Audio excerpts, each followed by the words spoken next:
আমরা এই যে স্ট্রেস এটা কমানোর জন্য দৈনন্দিন জীবনে কি কি করতে পারি, মানে কি করা উচিত? This is very important. আমরা feel করি যে আমরা stressed out, but we actually fall as helpless prey to the problem. আমরা জানি না যে এর থেকে কি করে দূর হতে হয়। প্রথম কথা বলি যে জীবনে আমাদের কিন্তু সারা জীবন শিখতে হয়। Situational learning is very important. তো যখনই আমরা আইডেন্টিফাই করি যে I am being stressed out, অর্থাৎ আমার স্ট্রেস রয়েছে, how the job is done. আমি যখন বুঝলাম যে আমার স্ট্রেস আছে, এবার আমাকে বুঝতে হবে যে how to get rid of. এর জন্য প্রথম প্রয়োজন হচ্ছে একটু রেগুলেটেড লাইফস্টাইল। অর্থাৎ আমি যদি মনে করি যে আমার হেলদি খেতে হবে, আমার হেলদি লাইফস্টাইলের মধ্যে এক্সারসাইজ একটা রেগুলার শিডিউল হিসেবে আনতে হবে, আমার একটু রেগুলার ফ্যামিলি টাইম দিতে হবে, বন্ধুদের সঙ্গে সময় কাটাতে হবে, তো I have to discipline myself. So any honest effort at reducing stress in life actually calls for disciplined management of your life. এবার যদি একটু রেগুলার এক্সারসাইজ, হেলদি লাইফস্টাইল, একটু খাদ্য খাওয়া এবং একটু ফ্যামিলি টাইম বা বন্ধুদের সঙ্গে সময়, এগুলো আমরা ভাগ করে নিতে পারি আমার ফ্রি টাইমে, এর বাইরে অফিস বা ওয়ার্ক স্পেসের অ্যাডজাস্টমেন্টটা গেটস ইজি।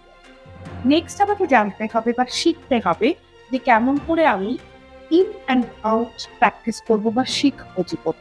যখন আমি পড়াশুনো করছি তখন আমি পড়াশুনো করছি, যখন আমি পড়াশুনো করছি না তখন করছি না। Same is with your job. অফিসে প্রেশার আছে, কিন্তু এই প্রেশারটা আমি যতটা সম্ভব চেষ্টা করবো অফিস আওয়ারের বাইরে বাড়িতে এনে নাও।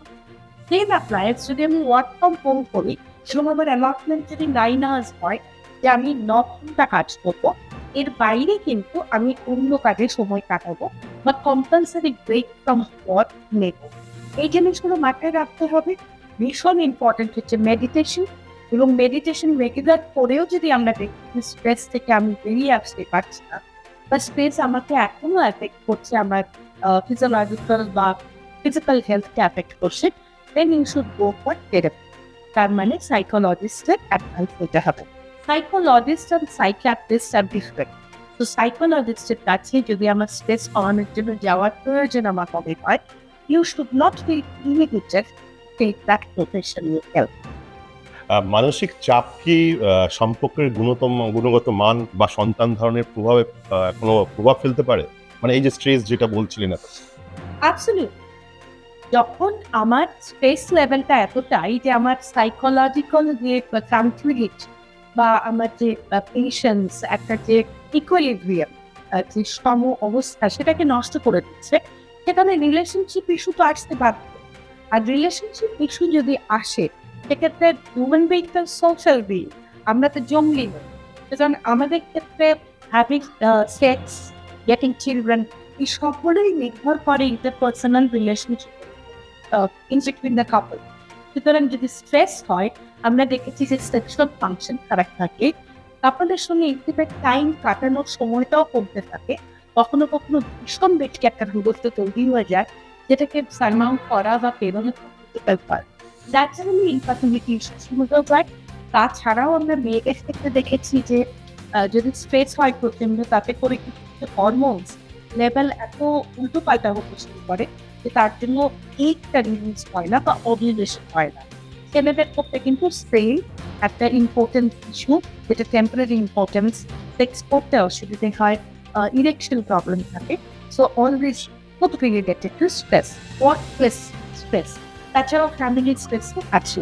এই জিনিসটাকে আপনারা সবাই প্লিজ খুব সিরিয়াসলি নেন। কখন এরা চিকিৎসক মানে ডাক্তারের সঙ্গে যোগাযোগ করবে, মানে কি লক্ষণ দেখে বা কখন করা উচিত? আহ, আমরা এই যে কতগুলো বললাম, নিজেরা যদি বোঝার চেষ্টা করি যে লেভেল অফ স্ট্রেস কতটা হচ্ছে, এবং এই যে লেভেল অফ স্ট্রেসটা করছে, এটা আমরা নিজেরা যদি কন্ট্রোল করতে পারি তাহলেই ঠিক আছে। এর জন্য একটা টাইম পিরিয়ড আমরা সেট করতে পারি যে মেবি 2 months 3 months। তার মধ্যে যদি আমরা নিজেরা প্রবলেমটা থেকে বেরিয়ে আসতে পারি তাহলে ঠিক আছে। কিন্তু তা যদি না হয় তাহলে আমাদের ইমিডিয়েটলি সাইকোলজিস্টের হেল্প